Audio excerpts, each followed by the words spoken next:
The Dragon Who Sneezed Bubbles. Once upon a time, a dragon named Barnaby lived in a cozy, warm cave with his family.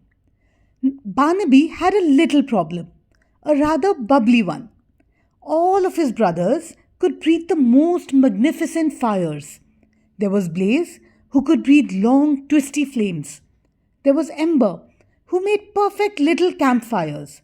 And then there was Barnaby.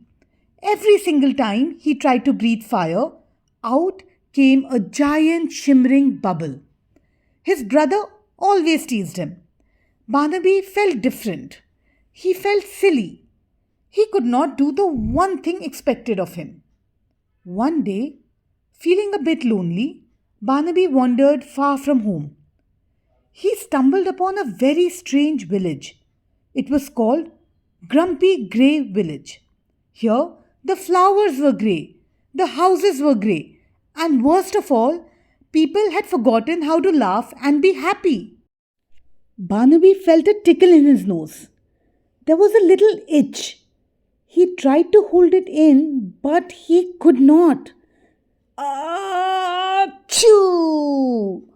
Out poured thousands and thousands of rainbow bubbles. The children in the village were thrilled. They started chasing the bubbles, giggling as they popped. The dogs started barking with their tails wagging. The whole village was filled with color and laughter and joy. Barnaby watched, his heart swelling with happiness.